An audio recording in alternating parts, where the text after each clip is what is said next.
오늘 본문은 빌립보서 4장 10절에서 13절 말씀이었는데, 우리가 13절 말씀은 사실 되게 익숙한 구절일 거예요. 되게 많은 어떤 그 식당이나 우리 집에서 걸어놓는 성경 구절 중에서 우리가 제일 좋아하는 성경 구절 중에 하나인 것 같아요. 그것뿐만이 아니라 제가 이제 중고등부 시절 때 가끔씩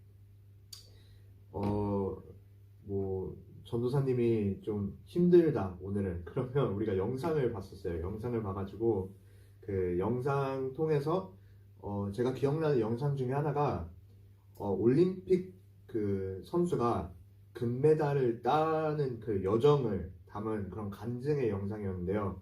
연습을 하면서 시합을 뛰다가 부상을 당하고, 그다음에 그 부상을 열심히 딱 연습하고 그 재활 치료 받아서 금메달을 극적으로 따서 그 끝에 포디엄에 서서 금메달을 목에 걸고 빌립보서 4장 13절 말씀을 I can do all things through Christ who strengthens me. 나는 주 안에서 모든 것을 할 수 있느니라.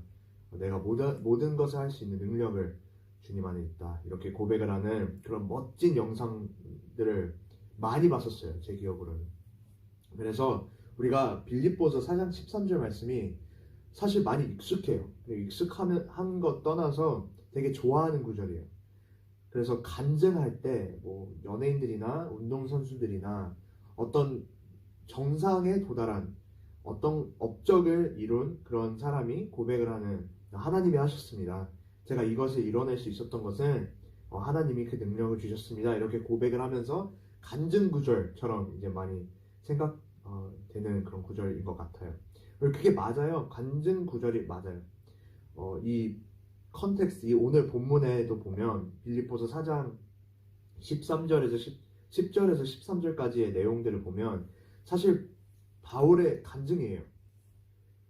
바울의 그런 현재 어떤 상황들에 처해 있고 어떤 삶에 어떤 여정들이 있었는지를 이제 얘기를 하면서 거기에서 어떤 신앙 고백을 하는, 하나님을 찬양하는 그런 간증이죠.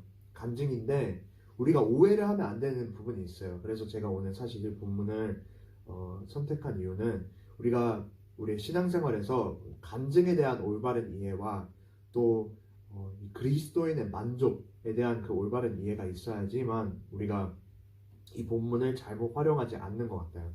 되게 그 구절의 배경이 뭔지가 되게 중요해요. 사실 우리가 알 필요가 있어요. 13절만 딱 이렇게 빼가지고 보면 사실 되게 멋있는 구절이고 나는 어떤 것이나 무엇이나 이룰 수 있을 것 같고 무적이 된 느낌, 그런 기분이 들면서 나도 금메달 딸 수 있을 것 같은데, 나도 수영 한번 해봐, 다이브 한번 해봐, 이런 착각을 우리가 할 수 있는데 그런 구절이 아니라는 거죠. 이 내용을 보면 사도 바울이 13절에 그 고백을 하기 전에 이게 어떠한 고백인지를 먼저 설명을 해줘요.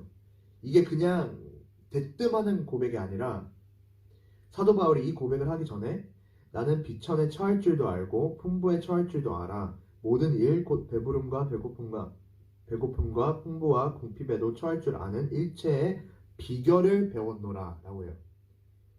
어떠한 비결을 얻었대요. 그 일체의 비결을 배웠노라. 만족함의 비결을 깨달았대요. 영어로는 the secret to being content. 만족할 수 있는 그 비밀, 그 비결을 내가 발견했는데, 깨달았는데 그게 바로 하고 고백하는 게 13절이라는 거예요. 그래서 13절은 그냥 동떨어져 있는 그런 고백이 아니라 일체의 비결이라는 거예요. 만족함의 비결. 이게 무슨 말이냐면요, 사도 바울에게는 간증은, 또한 4장 13절의 그 고백은 성공의 비결이 아니라 만족의 비결이라는 거예요. 우리가 되게 익숙한 이 구절은 성공의 비결이에요. 여러분, 제가 골드메달 어떻게 땄는지 알고 싶으세요? 제가 어떻게 이 부상을 이겨내서 제가 다시 정상에 우뚝 쓸 수 있었는지 그 비결을 알고 싶으세요? 저처럼 되고 싶으세요? 저처럼 그런 업적들을 세우고 싶으신가요? 그렇다면 이게 제 비결입니다 하면서 하는 그런 간증이 아니라, 여러분 저 망했습니다. 저 실패했어요. 저 무너졌어요. 저 지금 아파요. 저 지금 가난해요. 지금 사도 바울의 이 고백을 하는 상황은 감옥에 갇혀 있어요. 그리고 곧 처형당할 수도 있겠다라는 생각들을 하고 있는 게 빌립보서 1장에 보면 나와요. 그런 고민들을 하는 걸 우리가 볼 수 있어요. 빌립보서 1장에 사도 바울이 난 곧 죽을 수도 있을 것 같은데 내가 죽으면 어떨 것 같고 살면 어떨 것 같고 막 이런 고민들을 하는 게 보여요. 그러니까 사도 바울이 4장 13절의 그 고백, 내게 능력 주시는 자 안에서 내가 모든 것을 할 수 있느니라 라는 이런 멋있는 마치 승리를 선포하는 느낌의 그 고백을 감옥 안에서 처형당할 수 있는 그 위기 앞에서 고백을 하고 있었다는, 그러니까 성공이랑 아무 상관이 없다라는 거예요. 이거는 성공의 비결이 아니라 만족의 비결이라는 것을 우리가 알고 기억하고 우리가 이 본문과 이 구절이 진짜 이 구절 안에 담긴 그 놀라운 고백이 무엇인지를 같이 살펴봤으면 좋겠습니다. 우리가 간증을 생각할 때 간증은 성공에 대한 이야기가 아니에요. 멋있는 이야기가 아니에요.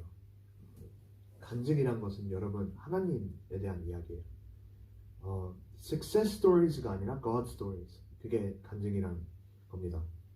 그래서 우리는 그리스도인들로서 우리가 성공했을 때만 이제 하나님이 드러나셨다. 이제 내 성공 통해서 하나님이 영광 받으실 수 있겠구나라는 게 아니라 여러분 우리가 바닥에 있을 때, 우리가 무너졌을 때, 우리가 사도 바울처럼 삶의 엄청난 위협 앞에 섰을 때 그때도 우리가 하나님 안에서 저는 만족합니다. 주 안에서 저는 능력이 있습니다. 라고 고백을 할 수 있는 게 여러분 그게 간증이에요.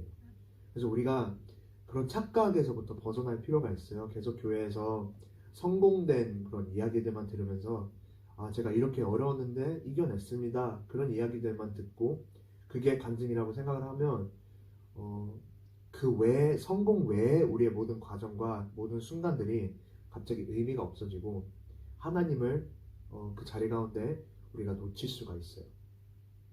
하나님은 그냥 도착지에만 계신 분이 아니시라 그 모든 과정 가운데 여정 가운데 함께 하시는 분이시라는 것을 우리가 기억하면서 그 모든 여정을 하나님과 함께 하시는 성도님들이 되길 간절히 소원합니다. 제가 방금 말씀드렸다시피 빌립보서는 사도 바울이 감옥에 갇혀있는 그런 상황 가운데 처형 당할 수도 있는 그런 상황 가운데 쓰여진 편지예요. 근데 바울이 되게 삶의 위협을 느끼고 있고 또 많이 궁핍해요. 많이 가난하고 지금 힘들어요. 그런 사도 바울에게 빌립보의 도시에 있는 교회가 후원을 모아서 구제비처럼 이런 그런 그 financial assistance 도움을 보낸 거예요. 이렇게 그 사도 바울을 응원한다. 우리가 사도 바울을 지지한다. 서포트하겠다. 이런 마음으로 이제 지원금을 보내줬는데 그것을 받아서 이제 사도 바울이 감사를 표현하기 위해서 쓰여진 편지가 빌립보서인데요. 이 본문의 그 목적성이 이 배경을 알았을 때 이제 와닿아요. 사도 바울이 왜 일체의 비결, 만족함의 비결을 지금 이 상황 가운데서 얘기를 하고 있을까라고 했을 때 여러분 우리가 10절에 보면 사도 바울이 이런 고백을 하죠. 내가 주 안에서 크게 기뻐함은 너희가 나를 생각하던 것이 이제 다시 싹이 나니 너희가 또한 이를 위하여 생각은 하였으나 기회가 없었느니라. 지금 너무 기쁘다는 거예요. 지금 너무 행복하대요. 왜냐하면 빌립보 교회가 사도 바울이 생각하고 있다라는 것을 그 표현을 할 수 있는, 그거를 실천할 수 있는 그런 기회가 주어져서 난 너무 행복해. 너희들이 나와 함께 할 수 있어서, 성도님들이 저와 함께 할 수 있어서 저를 생각해 주시고 이렇게 마음 써주셔서 전 너무 행복합니다. 이렇게 고백을 하고 감사를 표현하는 거예요. 또 빌립보 교회가 그렇게 부유한 교회가 아니었어요. 또 빌립보 교회도 나름 그 교회만의 핍박들을 많이 겪고 있는 그런 교회였는데 그 교회조차 형편이 너무 힘든 교회인데 그래도 사도 바울이 생각해서 지원금을 보냈다는 것 자체가 얼마나 그 마음이 전달돼요. 그러니까 너무 감사한 거죠, 사도 바울은. 근데 그 오해를 막기 위해서 그 후에 말들을 하는 거예요. 너무 기쁩니다. 너무 감사해요. 하지만 내가 궁핍함으로 말하는 것이 아닙니다. 오해하지 마세요. 제가 지금 이 감옥에 갇혀 있고 너무 힘들고 하지만 제가 지금 여러분들 안에서 기뻐하는 것은 제가 궁핍해서가 아니에요. 제가 여러분들의 지원금이 필요해서가 아니에요. 저는 없어도 만족해요. 제가 지금 여러분들한테 기뻐하고 막 감사해서 너무 좋아하시는데 우리 계속 후원해야 되나? 계속 지원해야 되나? 그런 부담 느끼지 마세요. 저는 비천에 처할 줄도 알고 풍부에 처할 줄도 알아. 모든 일 곧 배부름과 배고픔과 풍부와 궁핍에도 처할 줄 아는 일체의 비결을 배웠어요. 저는 만족합니다. 저는 주님 안에서 만족합니다. 저는 괜찮아요. 저를 붙들고 있는 것은 여러분의 지원금이 아니라 주님이에요.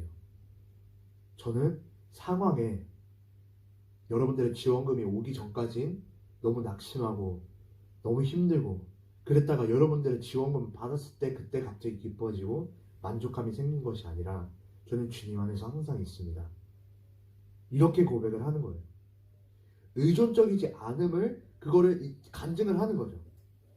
사도 바울이 또 이 기회를 삼아 빌립보 교회한테 복음에 담긴 그리스도인의 만족함 이거를 또 전달시키고 또 가르쳐주는 기회로 삼은 거예요.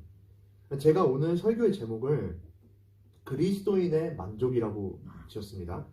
사도 바울의 만족이라고 안 했어요. 근데 이거는 사도 바울의 간증이잖아요. 사도 바울의 고백인데 제가 왜 그리스도인의 만족이라고 했을까요? 왜냐하면 사도 바울이 그 일체의 비결, the secret to being content, 만족함의 그 비밀을 우리한테 알려줄 때 본인만 누릴 수 있는 그 비결이 아니라는 거예요. 13절에 보면 일체의 그 비결은 주 안에 있는 것이라는 거예요.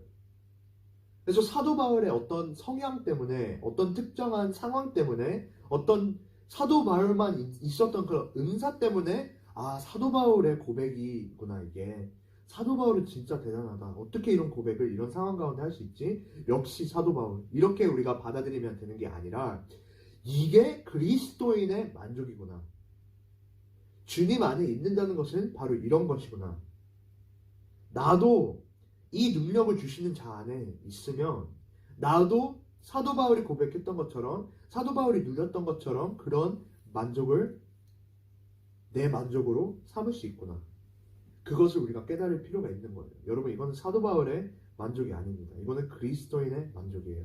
이 능력의 근원은 주님이에요. 우리가 그 같은 근원을 우리 마음 가운데 삼는다면 그 똑같은 source of strength 그 똑같은 주님이 우리의 주님이라면 그 만족함의 차이가 있다는 것은 말이 안 되는 거예요. 그것을 우리가 깨달을 필요가 있습니다. 의존적이지 않는 만족함.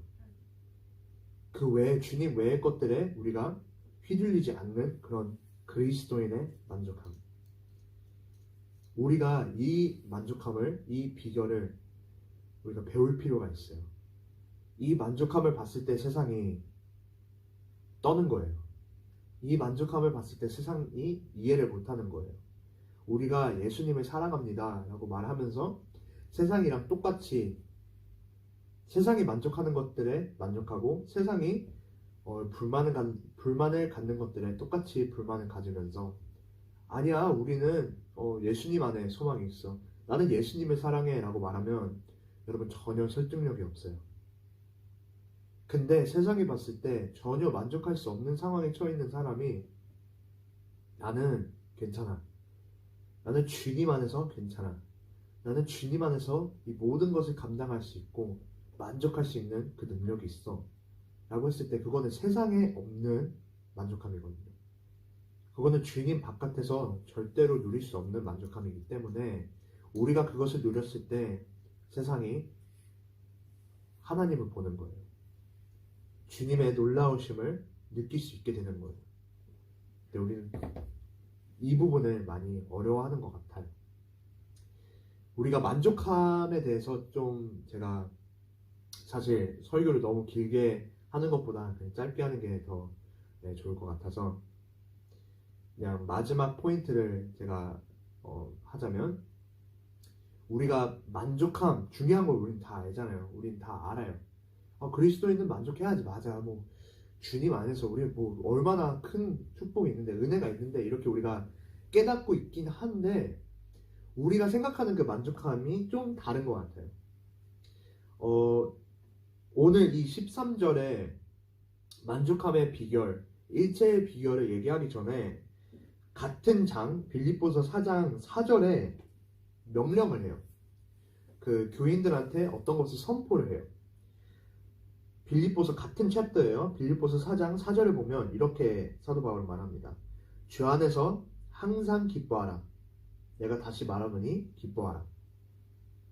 이런 선포와 명령을 한다는 거예요. 이거는 그냥 그 suggestion이 아니라 이 원어를 보면 되게 명령형으로 쓰여져 있어요. 기뻐하라는 거예요.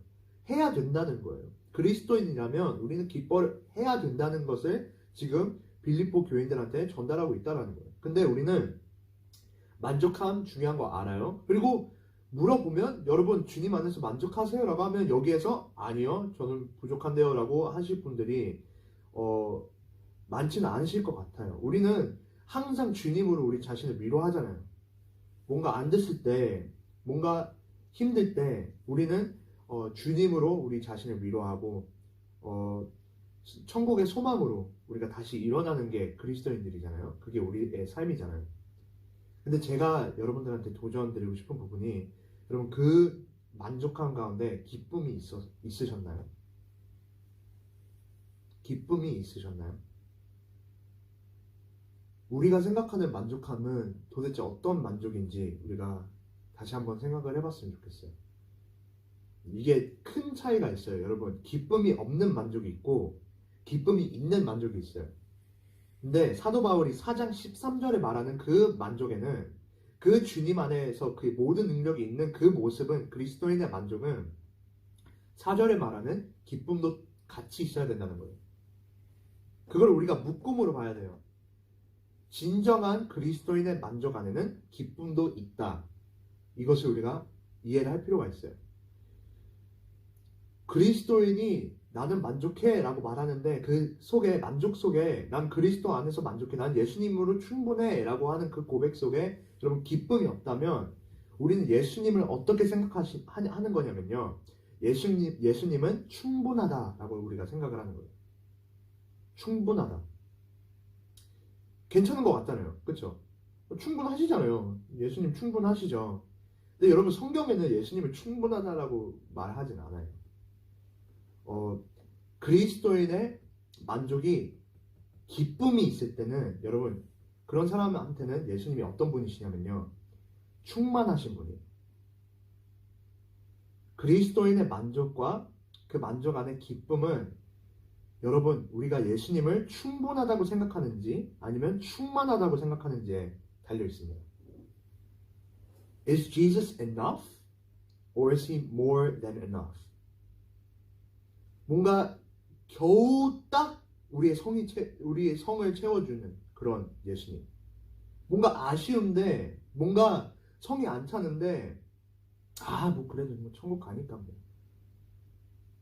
나도 저걸 원하는데 나도 저걸 이루고 싶은데 우리의 시선은 세상의 시선과 같은 것들을 향하면서 살짝 우리 자신을 위로하는 느낌으로 살짝 우리 자신의 그 컨벤스를 하려고 아니야 괜찮아 나는 뭐 주님 충분해 예수님 충분해 이렇게 하면서 똑같이 슬퍼하고 똑같이 아쉬워하고 똑같이 휘둘리면서 그냥 주문 외우듯이 우리는 예수님을 부르는지 아니면 예수님은 우리에게 충만한 가치가 있으신 분이신지 거기에 우리의 그리스도인의 기쁨이 달려 있습니다. 예수님은 충만하십니다. enough가 아니에요. more than enough예요. 어느 포인트까지 more than enough인지 성경은 계속 여러 차례 우리한테 말해줘요. 예수님의 가치가 얼마나 초월적인 가치인지를 여러 차례 말씀해요. 그 말씀 앞에 우리가 그치 맞아 하면서 계속 우리의 만족함에 기쁨이 없다면 여러분 그 예수님의 가치를 우리가 진짜 믿고 우리 마음 가운데 품고 있지 않다는 거예요. 계속 똑같은 것들에 아쉬워하고 똑같은 것들에 슬퍼하고 똑같은 것들에 낙심하면서 예수님을 그냥 뭔가 괜찮아. 외식 못 가지만 뭐 집에 밥 있잖아. 막 이런 느낌으로 마지막 위안처럼 우리가 예수님을 생각한다면 우리가 예수님의 가치를 모른다는 거예요. 예수님은 어떤 분이시냐면요. 우리가 마태복음 13장 44절 보면 되게 유명한 그 비유가 있죠. 마태복음 13장 44절 말씀에 보면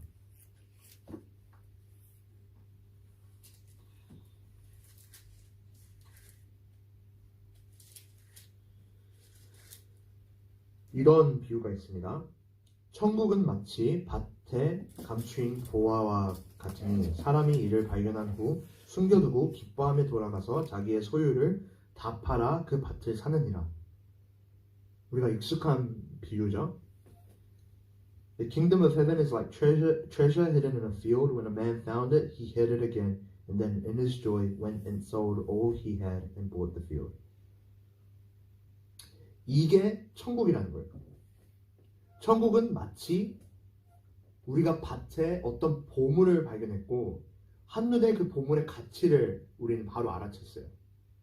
이거는 어마어마한 가치의 보물인데 그래서 주저함 없이 안타까워하는 게 없이 모든 소유를 다 팔았대요. 그 밭을 사기 위해서. 왜냐하면 그 보물의 가치는 충분한 게 아니라 충만했기 때문이에요. 자기의 모든 소유를 팔아서 그 밭을 사러 가는 그 발걸음이 무겁지 않고 가벼울 수 있었던 그 이유가 어디에 있을까요? 모든 것을 다 팔았는데 어떻게 보면 이 사람은 모든 것을 다 잃은 거예요. 전 재산을 본인이 평생토록 내 보물이라고 생각했던 그 모든 것들을 다 놓친 거예요. 그러면 여러분 우리가 지금 생각해보세요. 여러분들의 이 한순간에 여러분들의 모든 보물들을 잃어요. 여러분들이 생각하시는 그 귀한 것들, 귀중한 것들, 보물들을 다 한순간에 여러분들이 잃어버려요.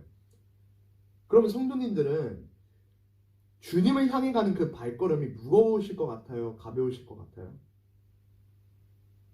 무겁겠죠. 왜냐하면 우리가 생각하는 게 뭐예요? 묵상하는 게 뭐예요? 우리가 잃어버린 것들. 이제 없는 것들. 그것들의 가치를 계속 생각해요. 그거 1000불이었는데. 그건 10,000불이었는데. 그거 진짜 되게 싸게 샀는데. 그거 귀한 건데. 이러면서 계속 그 밭을 향해 한 걸음 한 걸음 나아가면서 우리가 방금 놓쳐버린, 잃어버린 그 보물들을 생각하는 거예요. 그러면 발걸음이 무거울 수밖에 없죠. 다 잃었는데.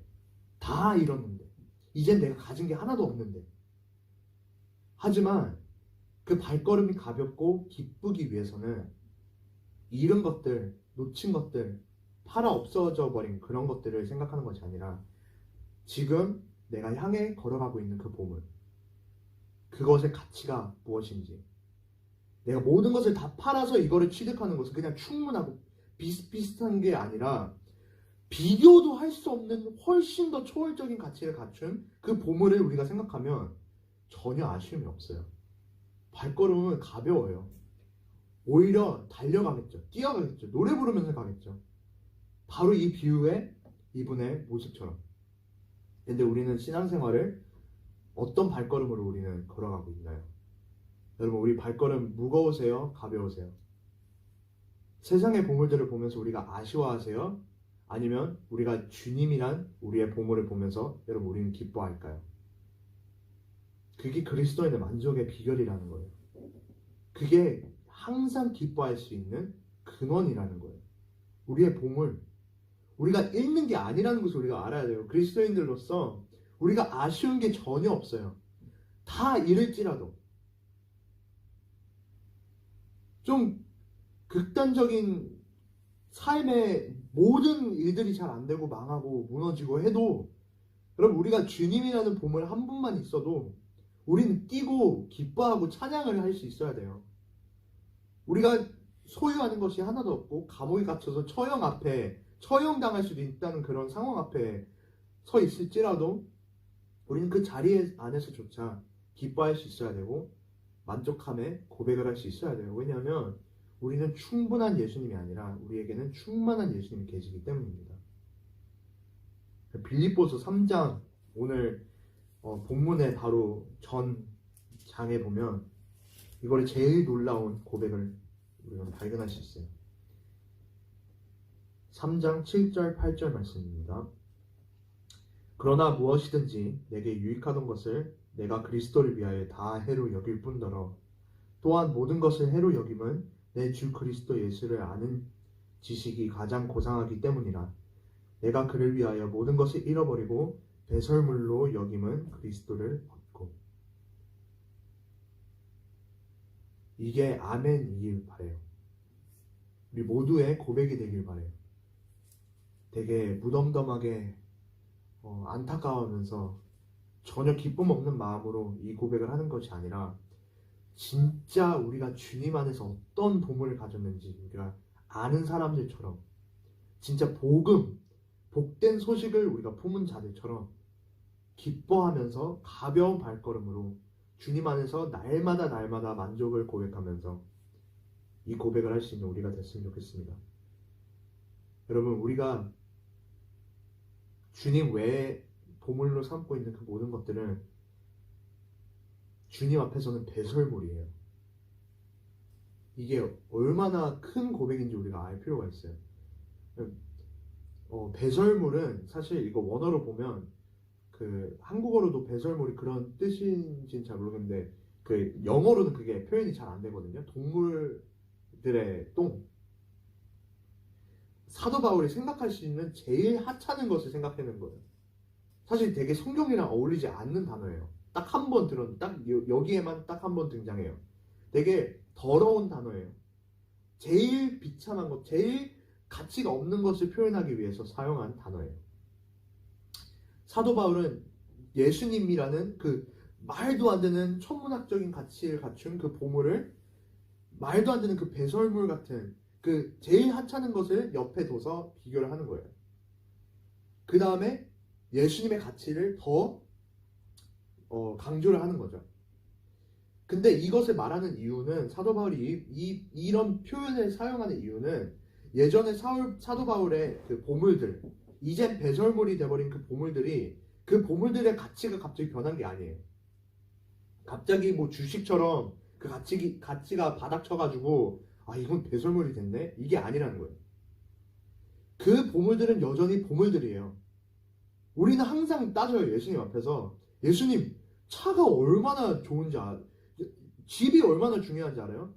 안정적인 그 직장이 얼마나 큰 보물인데요. 건강이 얼마나, 우리가 하나씩 세상에서 우리가 지금 귀하게 여기는 그 모든 보물들의 가치를 계속 주님 앞에서 따져요. 이게 얼마나 가치가 있는 건데요. 예수님, 저 이거 필요해요 하면서 그 보물들을 계속 따지는데, 계속 세상의 보물들의 그 가치들은 우리가 너무나도 선밀하게 따지는데, 예수님의 가치에는 그치, 가치 있지, 그치, 귀하시지, 이렇게 생각을 하고 그냥 바로 넘어가 버린다는 거예요. 하지만 사도 바울은 되게 섬세하게 그 가치를 따지는 거예요. 세상의 보물들의 가치가 갑자기 변한 게 아니라, 갑자기 하락한 것이 아니라 비교적인 가치를 얘기를 하는 거예요. 비교적인 가치. 사도 바울의 예전에 그 모든 보물들은 귀합니다. 여전히 귀해요. 여전히 좋고 여전히 부러워할 만한 것들이고 여전히 유익한 것들이었어요.